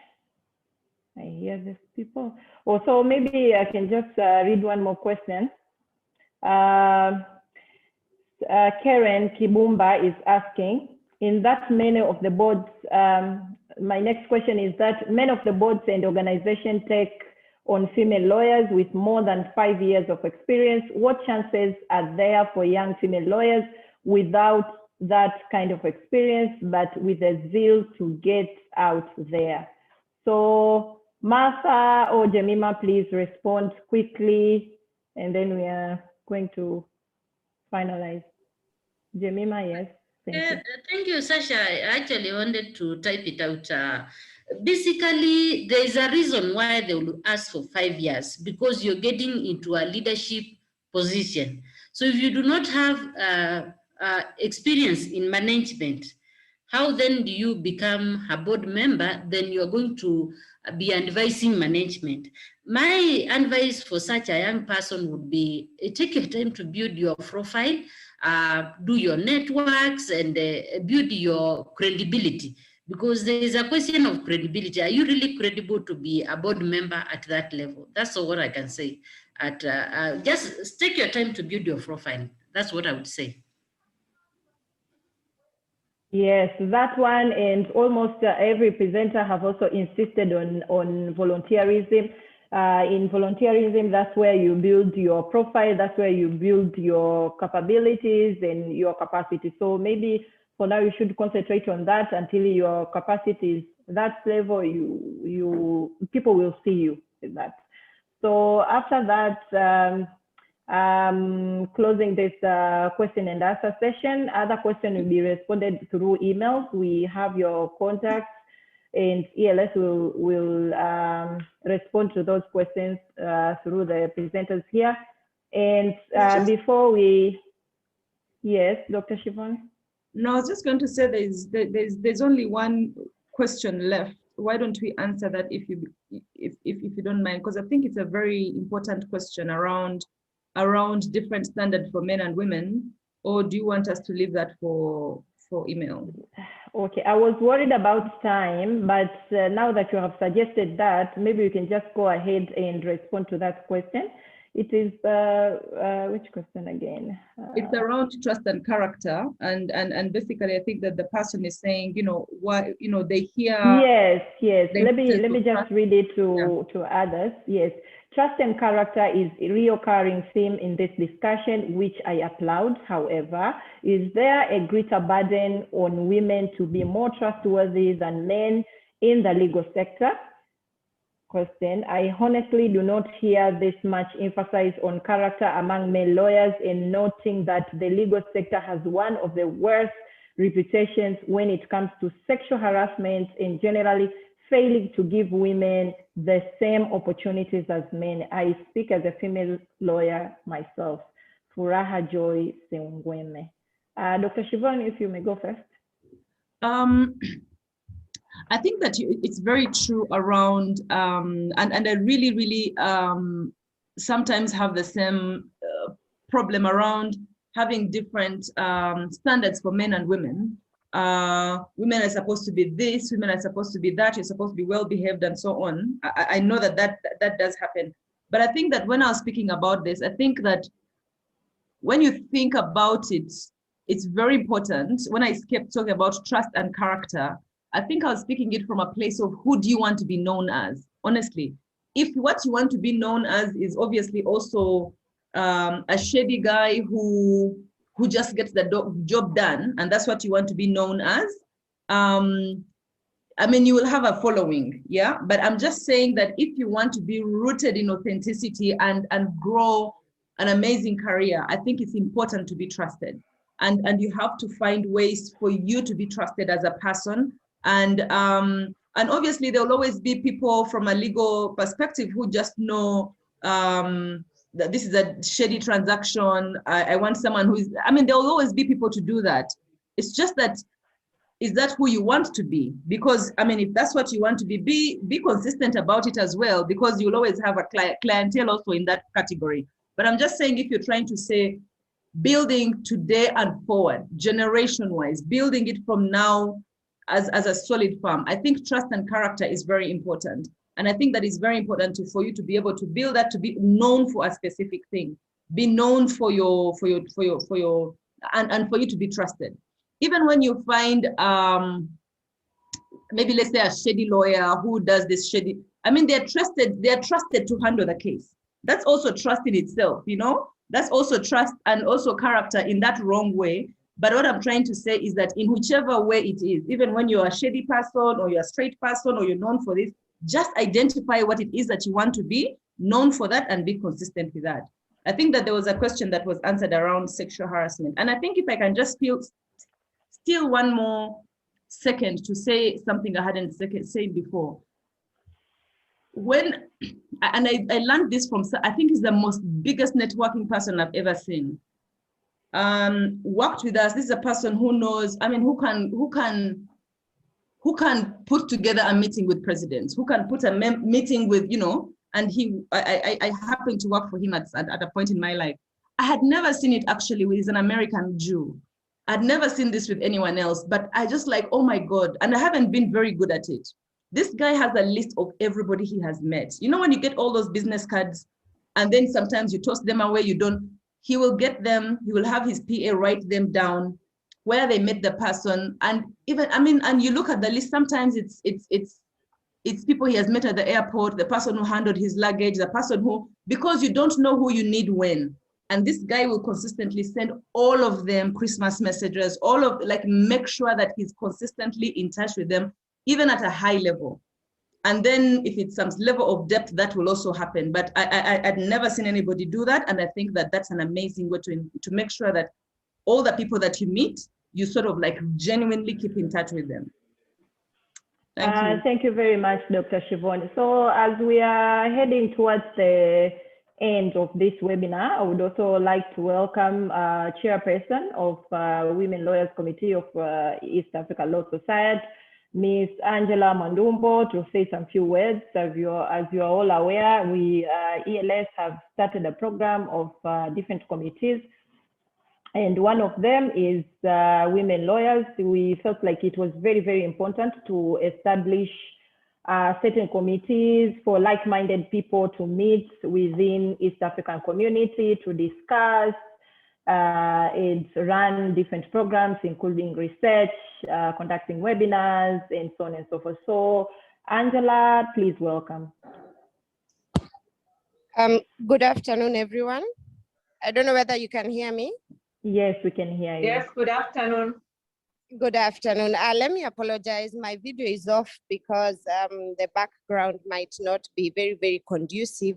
However, I am very honored to be in the presence of greatness to all the panelists and our speakers for today, starting with our keynote speaker, the Honorable Lady Judge, and all the other speakers. We have, I mean, it was very insightful. And just to wrap up, our take home for today, at least for me, is that first of all, you need to be yourself, and you should also put yourself out there. That is to mean that you should not say no to an opportunity for exposure. And also a very important point that I have taken home is that social capital is not just, capital is not just about money. There are other aspects that are very, very important in your career progression. Also, the fact that we should not always be a parasite. Don't always be a taker. You should consider what you're giving. And we should also be very, very strategic when we are networking. What is the purpose? What do you seek to achieve from the networking? And finally, we create a diverse network. And I liked what the speaker said, that more often than not, lawyers tend to speak to other lawyers. So we need to be diverse and create a diverse network. Otherwise, mine is just to thank you, to thank all of you, and to give you notice that this will be a monthly event. We are looking forward to having more conversations, especially about with regard to our position as women lawyers. Because even with this conversation, and we all know that there are different standards set, whether by design or by coincidence, for women and men, which is why as women, we need to work extra hard or extra smart to be able to level the playing field a bit. Otherwise, I'm very honored and I'm very grateful to have participated in this webinar, and thank you all for your time. Back to you, Hafsa. Thank you very much, Angela. So I would also like to call upon panelists to give their closing remarks, and I will start with Madam Judge. Madam Judge, you're welcome. After, I need to say something about sexual harassment. Because Yes, this, please, Madam Judge. it will also be my final closing remarks, because this is one of the flags that Women Judges Association has been flagging about, and you are aware as a Tanzanian lawyer that already we have a law under the Corruption Act. So we brag ourselves that we've been making strides on that. But I would urge young lawyers, and I know that this is always what is happening around them as they're trying to excel in their lives. First, you need to present yourself professionally, but also you need to be ethical and principled. Secondly, you have to be bold, firm on your position and in a respectful manner. In my lifetime, ever since I was a girl until when I'm now, I'm approaching 60, I've done away with all those sexual harassment which have been posed over me, because I came to realize that once you say no, nobody will push you. But most of the times it happens that we are the ones who are submitting ourselves to those because of our own personal issues. Lastly, as a closing remark, I was very glad to be part of this webinar, and I'm glad that the East African Law Society still takes me in mind, because I also served in several capacities when I was an active member then. And I very much appreciate the work which has been done. This is my second, I would not said, webinar with East Africa Law Society, and I wish them all. Have a good evening. Thank you very much, Madam. Dr. Shivoni, please proceed. All I'd like to say is, first of all, I want to agree with the judge around sexual harassment. Be consistent with, your no. No means no, and there's no ways about it. And if you need to take it further in terms of making someone accountable, if there's something that you need to do to sort of like follow up, I think that definitely do that. But no means no, and you absolutely should not compromise your values, or just because, because in society you'll always have these bad-mannered people, but then you need to call them out. It doesn't matter that you're really beginning at the beginning of your career or wherever it is you are. Self-worth and self-respect is very important. And in life, you're going to always meet people of this nature. And it's not your fault. This will definitely happen. This does happen in society, unfortunately, but no means no. In terms of my closing remarks, I think that the most important thing I wanted to say is being true to who you are. And if you're young and growing, just be consistent in who you are. You will never be wrong about who you are, because you can only work towards the best version of you rather than a haphazard version of somebody else. You can only be the best version of you. So the second thing I want, and therefore be very authentic. The second thing I wanted to also say is be very deliberate about networking.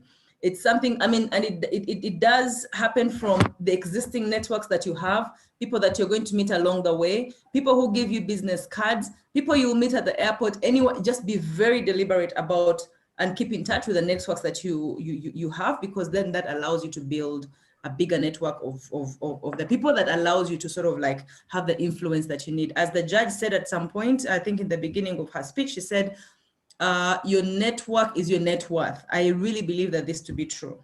Thank you very much. Thank you very much, Dr. Shivoni. Ms. Jemima Kelly, please proceed. In my closing remarks, of course, I will address again the young lawyers ministers. You may think you're too far or your goals are too far, and you're wondering how on earth am I supposed to get there? For me, I would advise you to take a step today and do just one thing. Either write a paper, write an article, start a blog. Just do one thing among the many things I told you. Just do one thing. a week, you can say this week I will write a blog or I write a comment on the things I know on my social media, whether it's Facebook, Twitter, or Instagram. Let's say today or the next week, you'll write an article for your Law Society journal, you know, or you'll volunteer to even do a CPD for the society. Just take one step, and the more steps you take, in a year, you'll have done so much and you'll have really built up your social capital. Thank you very much. Thank you very much. Martha, please proceed.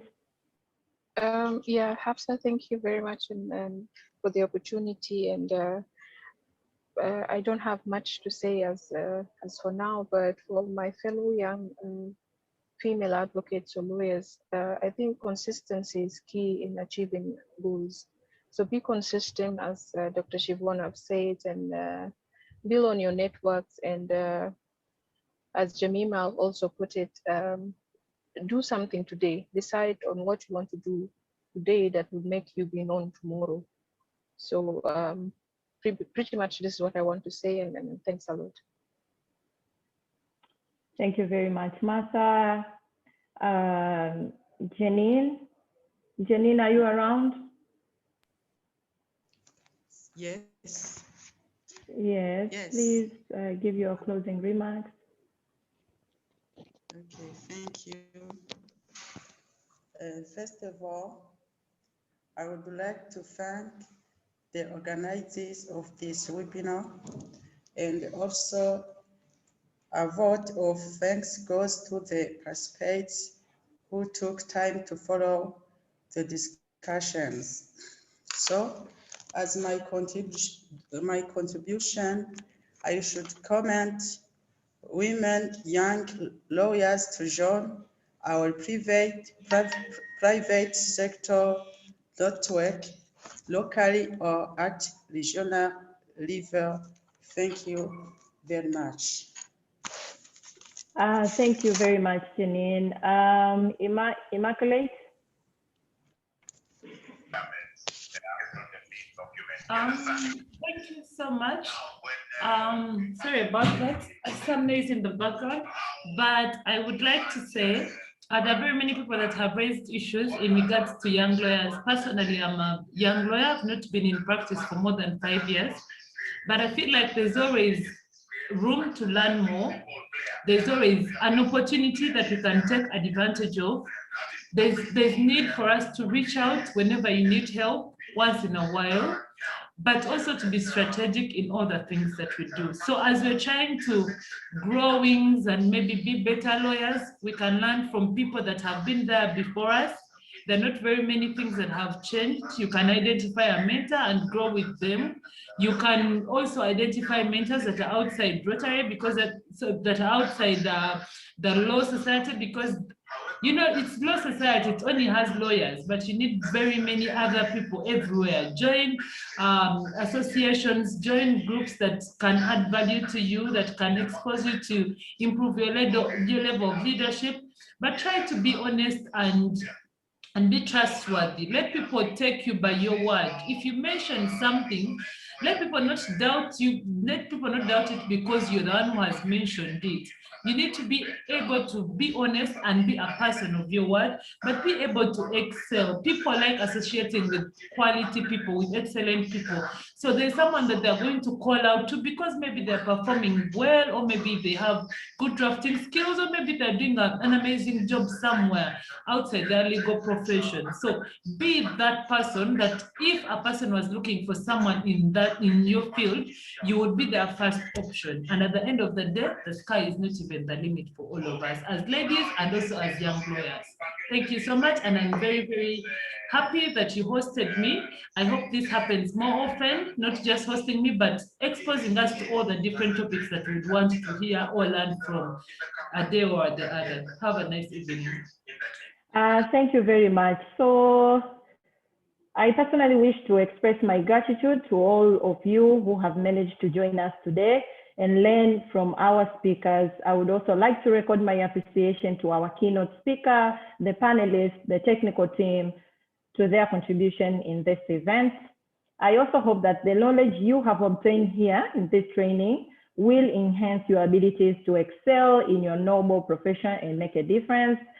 Lastly, as you work to build your social capital for yourself and your brand, stay focused on your core values and don't forget to continually reevaluate your positioning and the entities you partner with to stay true to that core, while asking yourself in what way you can build or improve your social capital and the impact of your social capital on your brand or personalities. As always, don't be a parasite.